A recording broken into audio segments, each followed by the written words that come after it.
Martin O'Neill has confirmed Celtic's first signing of the summer and then gone a step further, revealing the club have already submitted bids for more players.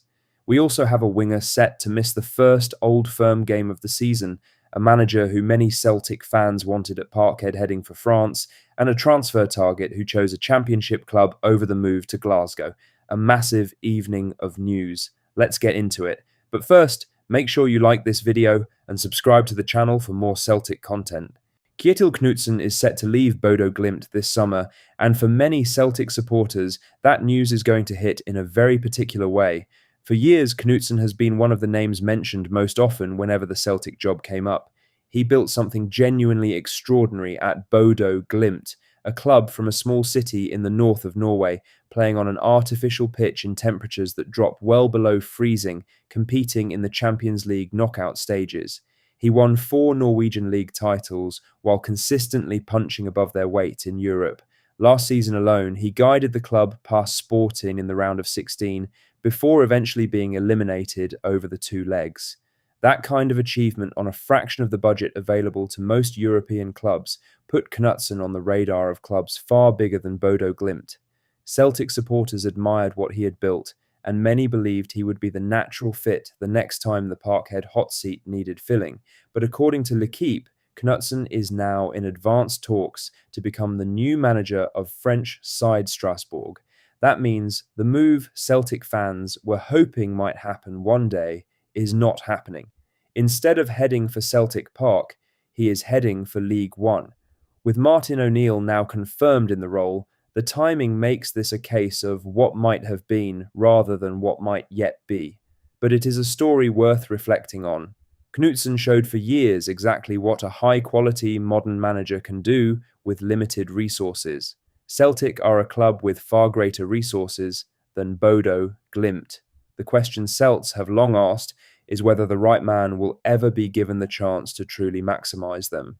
Now for the main story, as Martin O'Neill has all but confirmed Celtic's first summer signing, with the manager making a public statement after last night's pre-season victory over Shelbourne in Dublin that makes the Camilo Duran deal sound like a formality.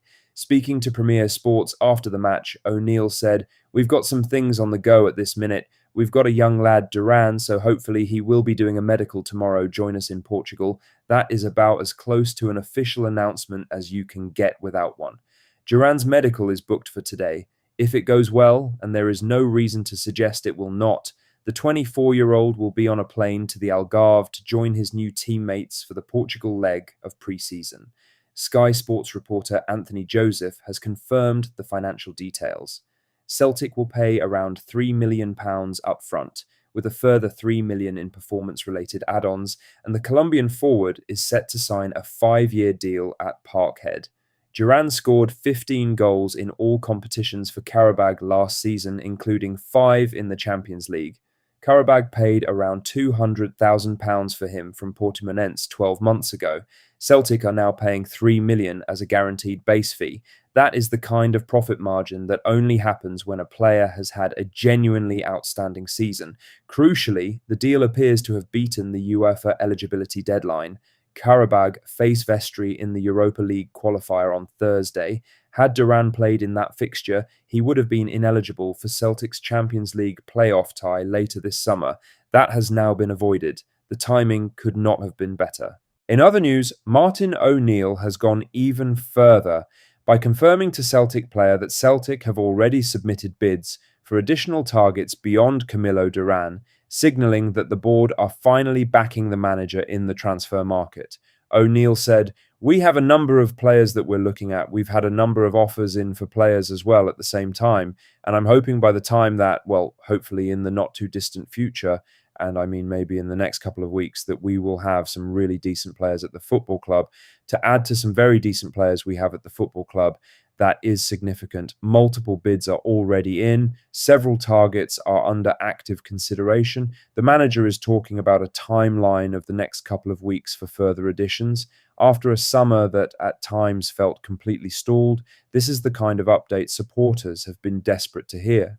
Celtic have been linked with a range of positions this summer. A goalkeeper to compete with Viliami Sinisalo, defensive reinforcements, Midfield cover amid uncertainty around Arne Engel's future. A new winger given the situation around Yang Hyun-jun. O'Neill saying bids are already submitted suggests movement is coming on at least some of those fronts. The Champions League qualifying campaign starts in August. Pre-season wraps up with home friendlies against Middlesbrough and AC Milan at Celtic Park on the 18th and 25th of July. The window to get players in and properly integrated before competitive football begins is short. O'Neill is clearly aware of that, and for the first time this summer, it sounds like the board are too. In other news, Yang Hyun-jun has been confirmed as one of South Korea's 3 overage selections for the Asian Games in Japan this September, and the timing creates a significant problem for Celtic heading into the new domestic season. The Asian Games take place in Aichi, Nagoya from the 19th of September to the 4th of October. That date's window directly overlaps with Celtic's first Premiership clash against Rangers, which is scheduled for Sunday, the 20th of September at Celtic Park. Unless something changes, Yang will be away on international duty and unavailable for one of the most important fixtures of the domestic calendar. The incentive for South Korean players to participate in the Asian Games is enormous. Winning gold earns the victorious squad exemption from mandatory military service, which is a life-changing benefit for the players involved. Clubs rarely win that argument, and Celtic will not be expected to either. Yang had a solid season for Celtic last year and has developed into a reliable and energetic option on the right wing. Losing him for the first Old Firm game of the campaign is a real blow, particularly if the summer transfer business does not bring in sufficient depth in the wide areas before the window closes. The news adds further weight to O'Neill's comments about needing new players through the door quickly. The squad has gaps, international call-ups are already creating problems, the window is open, the time to act is now. Lastly, Celtic have missed out on Alfie Devine after the highly rated young midfielder chose to leave Tottenham Hotspur and return to Preston North End on a permanent basis, rejecting interest from Parkhead in the process. Devine, 21 years old, had an outstanding loan spell at Preston last season, featuring 48 times across all competitions and contributing 16 goals and assists. Martin O'Neill was reported to have watched him on multiple occasions during that campaign, and Celtic were among several clubs credited with interest in signing him permanently. But according to the Lancashire Post, Devine himself pushed for the move back to Preston. He clearly enjoyed his time at Deepdale, built a strong connection with the club and the supporters there, and chose the certainty of a place he knows over the prospect of a move to the Premiership.